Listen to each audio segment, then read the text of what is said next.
What's going on, everybody? Welcome into Cal One-on-One. I'm your host, Nick Kosko, right here on Cape Atlantic Live, and I'm pleased to be joined today by new Harbor Township High School football head coach Rob Davis, kind of to join me here on the program. Coach, it's a pleasure to talk to you finally. You're stepping into a new world here at EHT with the Cape Atlantic League. I got to ask you first, why come back to coaching? I mean, you stepped away in 2020, so again, pleasure to have you, but now you're back in the thick of things, back on the sideline. How does it feel?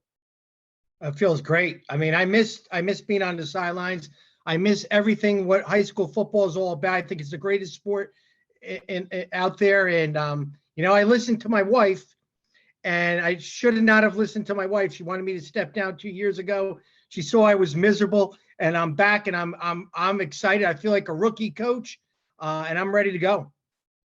We love to hear that. So it has to lead to my next question right here. So why Harbor Township? Obviously, they had an opening this year. Again, it's a huge high school. We'll get more into what your vision is for the program in a little bit, but why come back and why Harbor Township? Well, my good buddy, college teammate, Tony DeRosa, who was a former coach there, he told me, he goes, you need to put in here. This is a great opportunity for you to give it a chance. And I interviewed and met some great people in the interview process. I really did. Dr. Gruccio, Jackie Caruno, Kevin Rutledge, the AD, and the high school assistant AD, Nicole Perone, seen them in all those rounds, and they won me over with their philosophy on what they want in the program. And, they're interviewing me, I'm interviewing them. And I like, each time I went on the interview, next round, I kind of was falling in love with Egg Harbor. Absolutely. So you're 82-69 as a head coach and 15 years over at Barnegat. For those who don't know, you had a lot of accomplishments over at that high school, 4 short conference titles, 7 playoff appearances. You even got Barnegat to the South Jersey Group 3 final back in 2013. Actually, that was, believe it or not, that was actually my senior year of high school. And it feels like forever ago already, but you had a pretty good team back then as well. So you come in pretty accomplished. So what did you miss most about coaching? Was it getting to those levels? Was it coaching the kids? A little bit of both? I mean, what was it about that you missed coaching over the past couple of years? Real simple, relationships. I missed the relationships. I mean, when you're talking about when you're a head football coach, the relationships you're creating, and you're involved in it too, the team, the players, the coaches, the alumni, the current players, you have the administration that they're buying into your program. I think it's very important that everybody has, feel like they're part ownership of the program. The faculty, which that's where the relationships are being built in the classroom. We'll talk about that a little bit later. The parents and the community. I missed the relationships of football. The wins, losses, they come and go. But when I stepped away, I didn't have those relationships, and I felt kind of empty. And I just think this is a great opportunity. And the short time I've been at Egg Harbor right now, I think we're going in the right direction, building positive, healthy relationships in the community and in the school. Was there anything that you tried to do in the past couple of years, and you stepped away after the 2020 season? Was there anything that you tried to do over the past couple of years to build relationships with some of your old players, some new players, just other players in the community around the short conference? And what did you do over the past couple of years leading into this opportunity? Well, I mean, the kids, I love the fact that kids, when they wake up, they know that their head football coach is going to be in the school district. I'm a very loyal guy. I don't like to change places all the time. So for me to go to Egg Harbor, I want to be there for a long period of time. And through the process of the months and the years, I think we'll build more healthier, more strengthened relationships with that. But you got to do a lot for the players on and off the field. Most of the time you're with them off the field. The game of football is 10, maybe if you're lucky, 12, 14 games during the season. But the whole off season of the different things that go out there is where you really, really bond with the football team. Absolutely. So, I'm thinking about EHT, and again, as a former player, I kind of know a little bit about the history as well as an alum. It's been, I would say, for the community, for the school, since 2009, where that was the last time they made it big, essentially. They made it to the South Jersey final back in 2009, fell short to Cherokee. But since then, it's been about 15 years since they've seen that heightened success, only a couple playoff appearances in between there.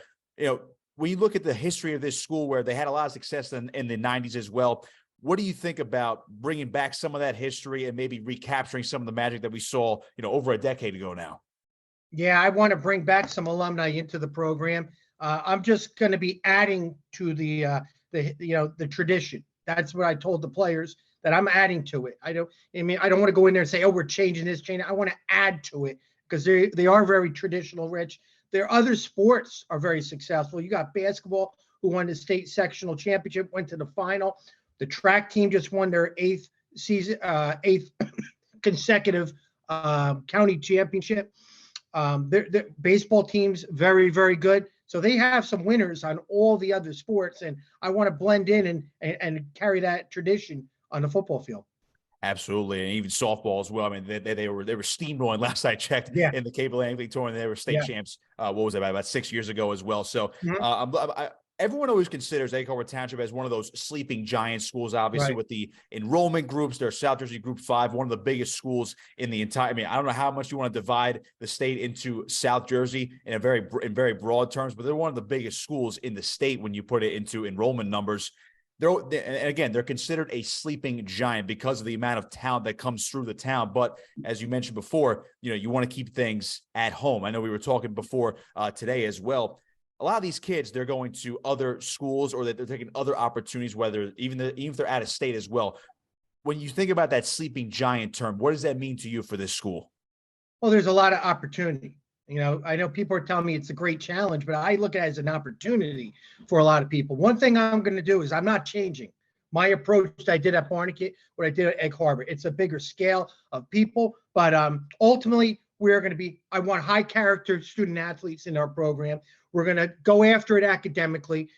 I don't want those kids kind of slacking, because you are what you are. If you're slacking in a classroom, 3rd and 3, I'm not giving that football to a kid who's not taking academics very, very strong. We're going to have a little pride in everything we do.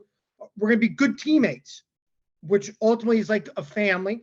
And we're going to be all in. I don't use a lot of different rules. All into everything we do.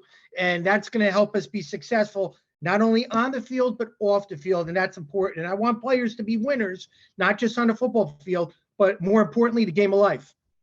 Absolutely. You mentioned the classroom, the game of life, the off the field stuff. And going back to your Barnegat days, you had 64 players of yours that went on to play college football. 13 were on scholarship. So, these kids can have all the talent in the world, but as you mentioned before, they need to put the work in the classroom. How much pride do you take in that, knowing that, you had over 60 guys go on to play college football, and obviously you had over 10 go on scholarship as well? Yeah. I mean, there's a college for anybody. There really is. And I've been very fortunate when I worked with Lou Versilla at Lacey. He helped me out with a lot of connections.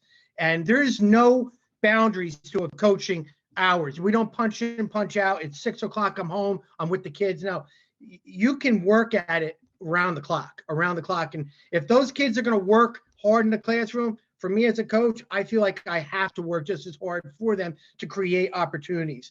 The greatest compliment that I've got when I was at Barnegat is that college coaches said my players were recruitable athletes. Without even going there and seeing their transcripts, they knew, go to Barnegat, he's going to have guys that do it right on and off the field. And that's not going to change at Egg Harbor.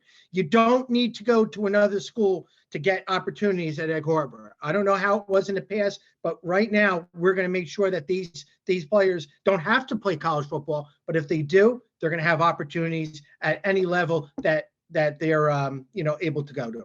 Is that a message you want to send to the youth programs as well? Obviously, EHT also has a rich history in youth football as well, going back to the old school EHTYO days. EHT Pal had a program for a while. I mean, there's just so much youth football that's been up and down in numbers the past couple of years. But of course, when all the good kids are ready, they're saying, well, maybe I have options. I mean, what kind of message do you have to the Egg Harbor Township youth out there as well?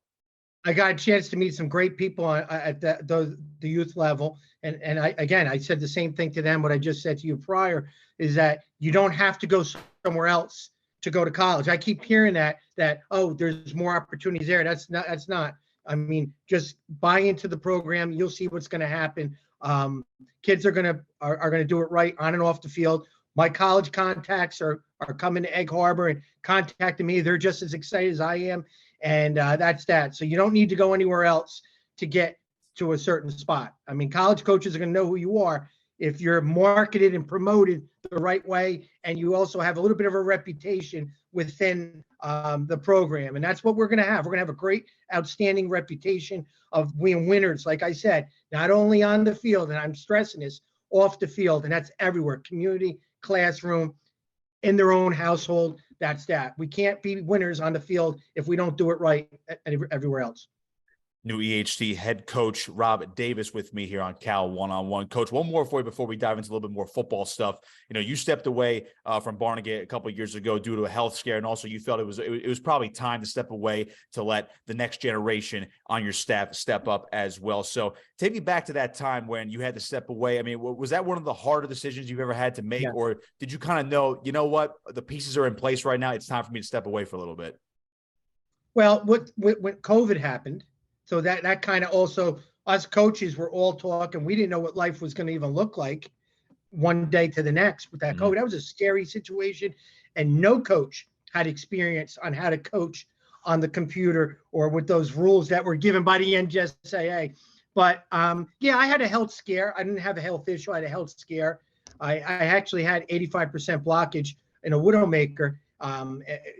And that kind of, like, you know, they put a stent in me, but I went back into coaching right away. And, you know, and with the COVID 2 years later, my wife was like, you know, take a year off. With high school football, you can't just take a year off and say, I'll be back. I felt like the program was in a position where it could be taken over by my loyal assistant coach, Coach Paul Covey, that I'm so excited about what he's doing. My whole staff stayed. I stepped down.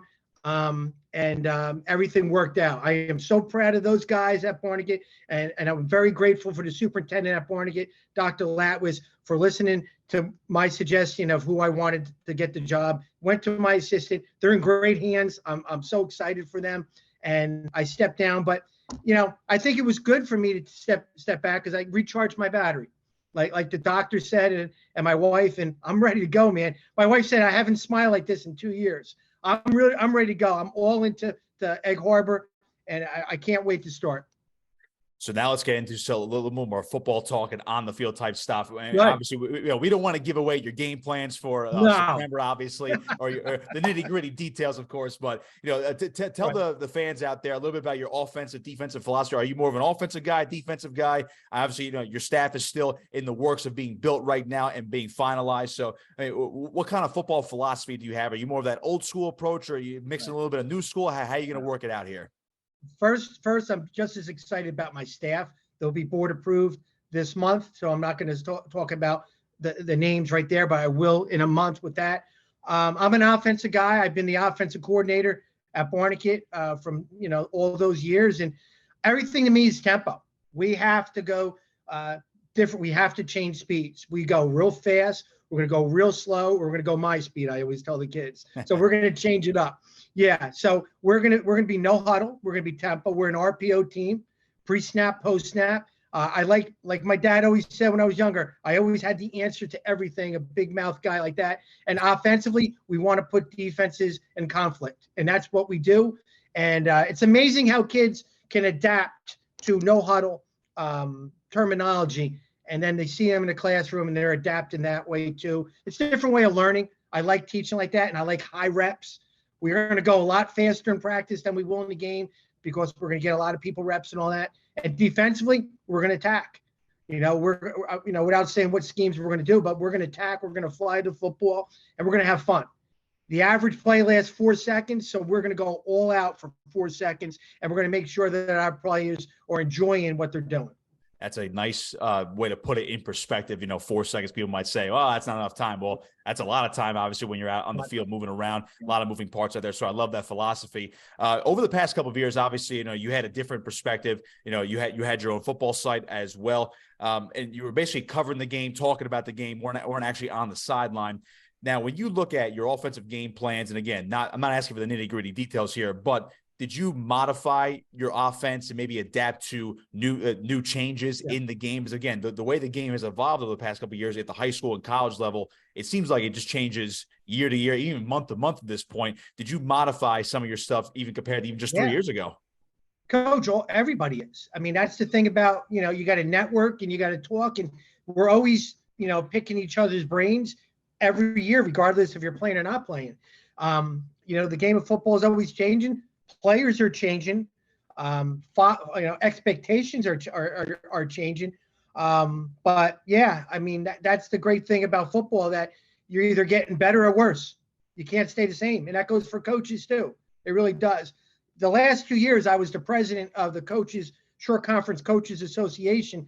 So I was the guy that was Mr. Santa Claus to the players and promoting them to college coaches. What I did was I ranked all the players, and I gave a report to the college coaches and kind of got the names out and helped them out with scholarships and getting looked at. And I did showcases for the kids. So, I was Mr. Santa Claus, being a nice guy. And then we did our weekly talk shows. And, my website is still up, theshortfootballreport.com, where we break down short conference, and we made it important. That's what we did for 42 schools. So had a lot of fun. But when I was on the sideline, God darn, Fridays, I was missing it. I was chomping at the bit. Couple more for you, Coach, before we let you go. And again, new EHT head football coach Rob Davis with me right here on the Cal One-on-One podcast. So you mentioned that Friday night, the Friday Night Lights. That's the big mantra. Of course, they wrote books, movies, and television shows about that as well. But there's something almost romantic about it from a high school football perspective for students, players, fans, coaches, and parents. What's it going to be like that first Friday night, that first game of the year? Whether I actually forget the schedule off the top of my head, of course, but that first Friday night under the lights, Egg Harbor Township. What's that going to be like for you to step out on the football field? I know all coaches, especially like guys like yourself, want to make it about the kids, about your players. But what is that going to be like for you when you step out onto that football field for the first time in 3 years? Well, the word game day, you get that gut feel only certain times in life. You get that game day feel when you propose to your wife. You get that game day feel on your first baby, or let me change that, every time you have a baby. You get that game day feel when you're having a wedding right before. That's Friday night football in terms of life skills and all that. And I love the alumni are messaging me all the time. Hey, game day, I just got married, game day here. When I left for the first day, everybody was messaging me, it's game day. It's something you can't explain, but if you were on if you had those events, you know what I'm talking about. You had a baby, proposal, wedding, that's Friday night football. There's an excitement. There's no guarantees what may happen. And that's the great thing about Friday night football, and the butterflies and the excitement. But if you do things right prior to it, like I always say, off the field and on the field, you're going to win. You're going to win because everything's going to be a learning experience for our student athletes, and they're going to move on in life and be successful people. I'm sure a lot of the EHT fans are going to wonder if you guys are going to wear all black, of course, on that first Friday night. The black and silver will be out strong and proud out there. So one more for you, Coach, and this is kind of a message to the people watching out there or listening, whether they're fans, alumni, guys who you might end up coaching as well in a couple months. And we're sitting here towards the end of May. Season starts, and I can't believe this already. It moved up to August already, so we're about 3 months away from the season already here in 2023. Just a message out there to the community of Egg Harbor Township and what you're going to ultimately bring to this football program, what they can look forward to in your inaugural season here with the Eagles. I want the community to be proud of our program.